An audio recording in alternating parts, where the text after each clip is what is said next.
जय हिंद दोस्तों, नमस्कार। स्वागत है आपका अपना चैनल एपी कैरियर 2.3 में। आज हम देखेंगे दिल्ली सल्तनत, जिसका समय काल है 1206 ईस्वी से 1526 ईस्वी तक। यानी 1526 के बाद आपका मुगल काल आ जाता है। तो मुगल काल के पहले दिल्ली सल्तनत का है, जो 1206 से 1526 तक रहा।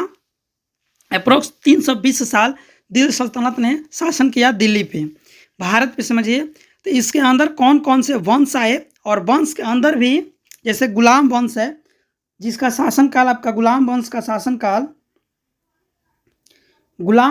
शासनकाल आपका रहा है 1206 से 1290 तक।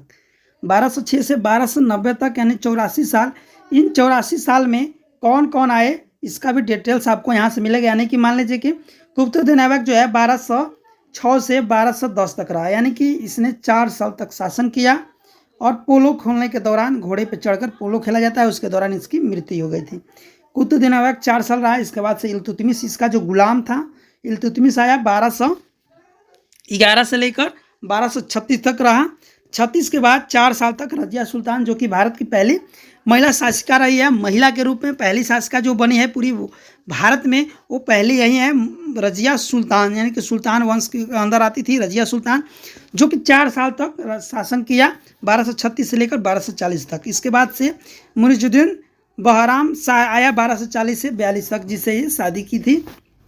उसके बाद से अलाउद्दीन मसूद शाह, इसके बाद से नसरुद्दीन महमूद, गयासुद्दीन बलबन, ये बहुत महत्वपूर्ण रहा गयासुद्दीन बलबन। इसने गुलाम वंश में सबसे अधिक अगर व्यवस्था टाइट रखा तो इसने बलबन ने, ये सब कुछ सजदा कराता था आपके अंदर। तो इसका भी डिटेल्स आपको मिलने वाला है। इसके बाद से कैकुवाद शमसूद कन्फ्यूज यानी 1290, यानी कि एक वंश आपका जो है गुलाम वंश 1206 से 1290 तक, एक यहाँ से जानेंगे। इसके बाद से इसका डिटेल्स चलिए हम आपको बताएंगे कि किसने क्या क्या किया। तो 1290 के बाद भी कौन शासक आया, ये सब कुछ यहाँ से आपको डिटेल्स मिलेगा। तो चलिए यहाँ से हम आपको सब्जेक्टिव वाइज चालू करते हैं कि गुलाम वंश। तो कुतुबुद्दीन ऐबक सबसे मोस्ट है, इसी ने सबसे फर्स्ट गुलाम था। ये आपका मोहम्मद गोरी का ये प्रथम गुलाम था कुतुबुद्दीन ऐबक। तो गुलाम वंश की स्थापना कुतुबुद्दीन ऐबक ने की थी। उसने अपनी राजधानी लाहौर को बनाया था। क्या किया था? लाहौर को अपनी राजधानी बनाया था कुतुबुद्दीन ऐबक ने। कुतुबुद्दीन को क्या कहा जाता है? एक नाम दिया गया है, लाख वस्त के नाम से जाना जाता है।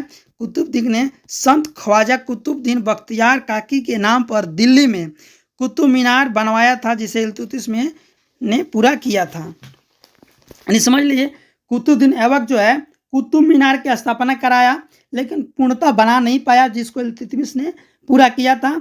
कुतुबुद्दीन, यहाँ से आपको ऑब्जेक्टिव के रूप में एक प्रश्न मिलेगा कि कुतुबुद्दीन ऐबक की नींव किसने रखा।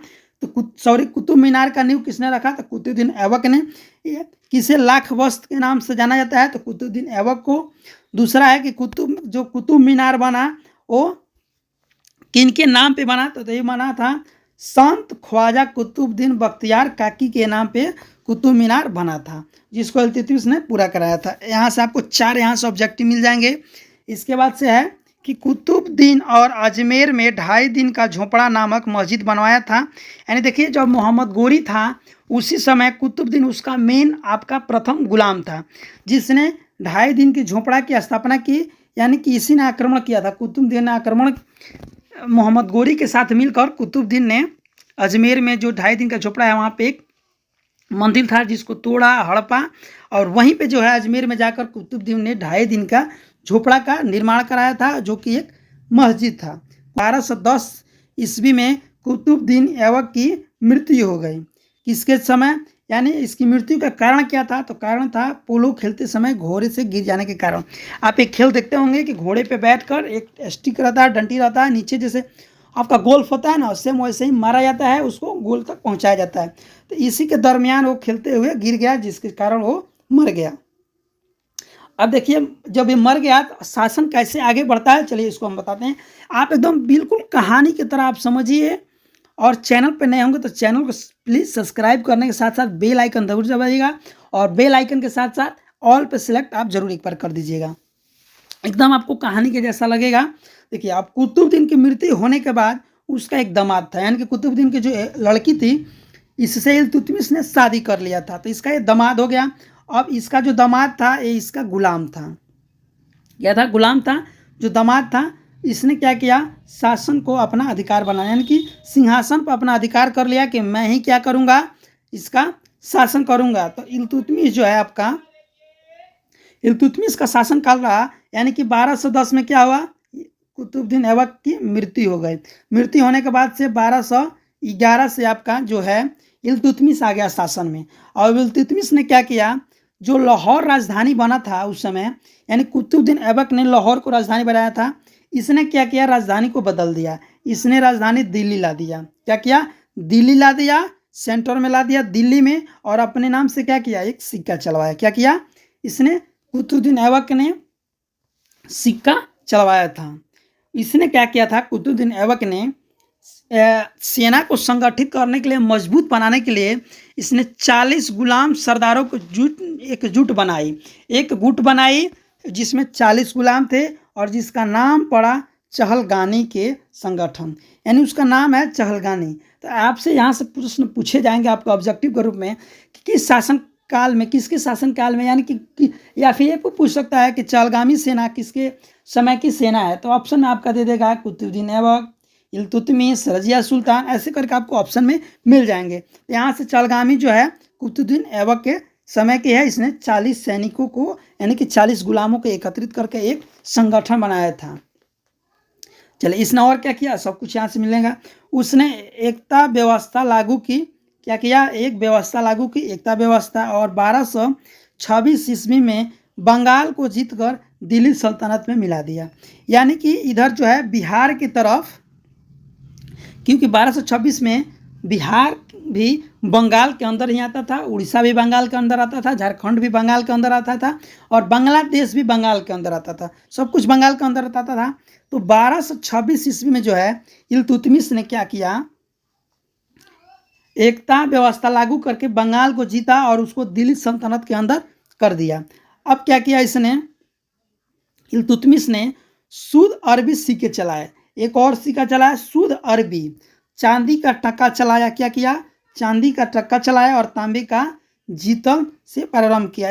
आप नाम सुनेंगे टक्का ढक्का, यानी कि जो टक्का है बंगाल देश से है और वहीं जीता था। उसी समय इसने चांदी का टक्का चलाया और शुद्ध अरबी सिक्के भी चलवाए थे, क्योंकि ये अरब देश से थे। तो अरबी सिक्के भी चलाए और चांदी का टक्का भी चलवाया और तांबे का जीतल। आप देखेंगे, आपके अगर घर पे कोई बुजुर्ग होंगे तो आप पूछिएगा पहले के सिक्के कैसे होते थे, वो लोग आपको जरूर बताएंगे कि तांबे के भी सिक्के हुआ करते थे।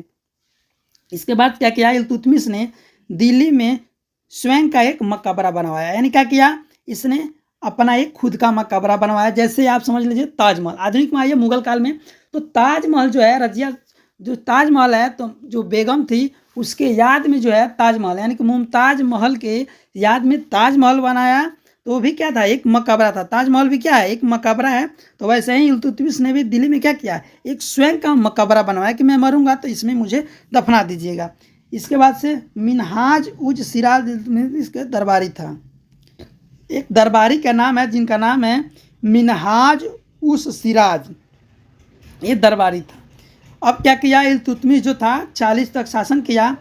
तो 40 तक जब शासन कर रहा था तो ये चाल ये चली कि इल्तुतमिश का जो एक गुलाम था, जो 40 चारगमी थे ना, उसमें एक गुलाम था, उसको इसने पटा लिया। क्या किया? रजिया सुल्तान ने लेडीज होते हुए उसको पटा लिया। पटाने के बाद क्या किया? उसने कहा कि तुम मुझसे शादी करो और दिल्ली सल्तनत की गद्दी पे तुम ले लो। और उसने पटाकर उसे शादी के नाम पर क्या किया? 40 जो सैनिक जो एकजुट थे, चहलगामी थे, उनको अपने अंडर करने के साथ साथ सत्ता में पलट खा दी। यानी क्या क्या 40 लोग एक साथ मिलकर, सेनापति वगैरह मिलकर, और गेम बदल दिए। गेम बदलने के साथ साथ उस समय जो रजिया सुल्तान थी, इसने क्या किया? शादी का झांसा देकर उसे गद्दी पे बैठ गई। तो 1236 से 1240 तक बैठी। इसके आगे एक कहानी आपको कहानी की तरफ मिलेगा, इसके थोड़ा सा डिटेल्स हम समझ लेते हैं। तो दिल्ली सल्तनत के इतिहास में रची एकमात्र महिला शासक बनी, यानी कि दिल्ली सल्तनत में पहली महिला आपको जो बनी रजिया सुल्तान बनी। दिल्ली सल्तनत नहीं, पूरे भारत में पहली महिला जो शासक बनी वो सुल्तान बनी, रजिया सुल्तान। इसने एक त्याग किया। क्या किया? राजा ने, यानी जो ये रानी थी, यानी जो राजा बनी, राजा ने पर्दा त्याग कर पुरुषों की भांति कोट व टोपी पहनना शुरू कर दिया। यानी जो क्या था, पर्दा यानी पहनते थे, यानी कि देखे होंगे मुसलमान औरतों को यहाँ पे नकाब वगैरह कुछ पहनते हैं, इसने क्या किया, सब कुछ त्याग दिया। जैसे एक जेंट्स पहनते हैं सेम पुरुष की भांति कपड़ा पहनने लगी और टोपी पहनकर तलवार चलाना शुरू कर दी। आगे देखिए आगे क्या हुआ। अल्टोनिया ने 1240 ईस्वी में सरहिंद में विद्रोह कर दिया। अंततः रजिया ने अंतः दुनिया से शादी कर ली। अंत गुनिया एक आदमी था, जब ये विद्रोह किया तो इससे जो झांसा दी थी कि हम तुमसे शादी कर लें, अंत में आप कराकर शादी कर ली। क्या कि मात्र जब समय इसका ख़त्म हो रहा था, अब सोची कि मेरा सत्ता जो है ख़त्म हो जाएगा, तब इससे शादी कर ली। और एक चीज़ थोड़ा सा मैं आपको यहाँ से छूट गया था, कुतुबुद्दीन ऐबक का एक लड़का था जो मात्र 10 दिन तक शासन किया, जिसको क्या किया, इल्तुतमिश उसको हरा दिया था, परास्त कर दिया। मात्र 10 दिन शासन किया। उसी का बदला लेने के लिए रजिया सुल्तान ने चालगामी के सैनिकों को अपने तरफ आकर्षित कर और इससे सत्ता छीन लिया। इसके बाद जो आता है,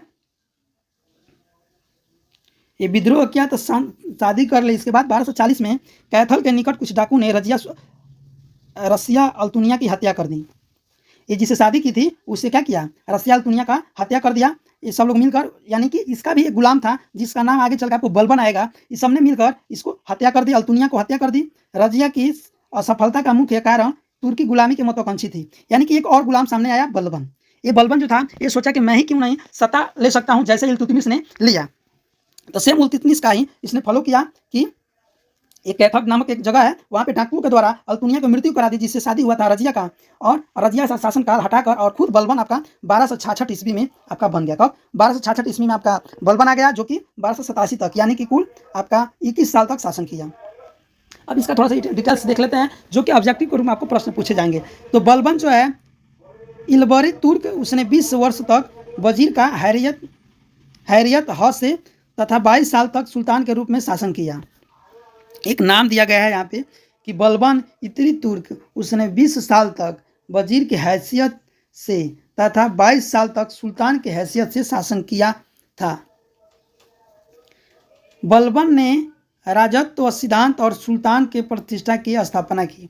इसने दो स्थापना की, राजत्व सिद्धांत और सुल्तान की प्रतिष्ठा। इसने क्या किया, अपना जो चौकट था, दरवाज़ा, जो मेन दरवाज़ा, इसकी हाइट कम करवा दी। उसने बोला कि अगर तुम गुलाम हो तो तुम्हें मेरे सामने झुक कर आना होगा, सर ऊंचा करके नहीं है। सजदा करने की परंपरा इसने चालू किया था। चलिए आगे और देखते हैं हम। बलबन ने क्या किया, बलबन ने 40 तुर्क सरदारों की गुट की समाप्ति कर दी। जो 40 इल्तुतमिश जो था 40 सैनिकों का एक गुट बनाया था, उसको इसने हटा दिया।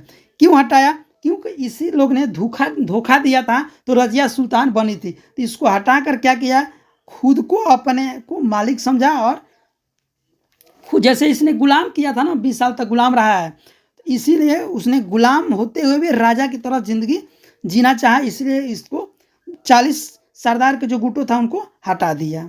चलिए आगे देखते हैं, क्योंकि प्रश्न आपको पूछे जाएंगे, इसलिए इसको मैं ज़्यादा जोड़ों के साथ आपको बता रहा हूँ।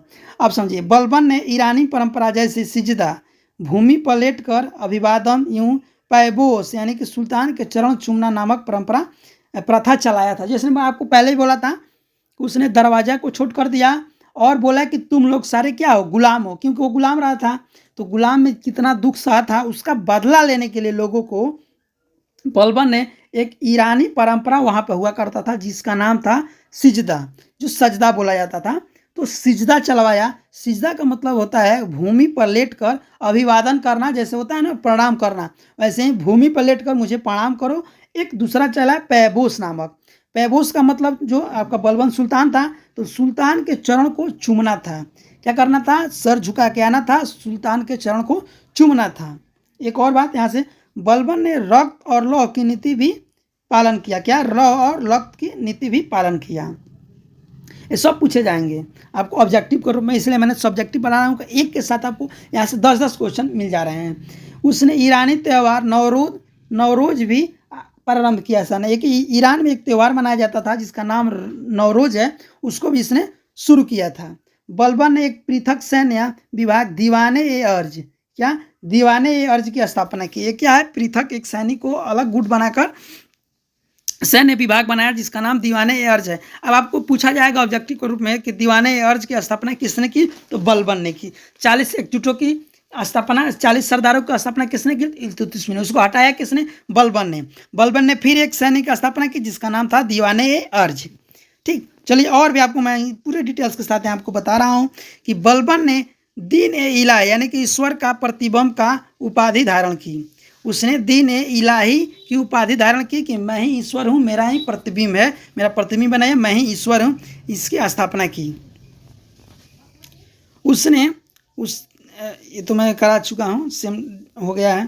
इतना ही आपको 87 तक है। इसके बाद से और डिटेल्स आपको नेक्स्ट वीडियो में मिल जाएंगे, क्योंकि आपका जो है शासनकाल यहाँ पे केवल अभी आप मुगल काल का देखें, गुलाम वंश का देखें हैं 6 से 1290 तक। इसके बाद आगे का वंश को मैं नेक्स्ट वीडियो में आपको कराऊंगा। तब तक के लिए धन्यवाद। चैनल पर नए होंगे तो चैनल को सब्सक्राइब करने के साथ साथ बेल आइकन जरूर दबा दीजिएगा। आपका दिन अच्छा हो।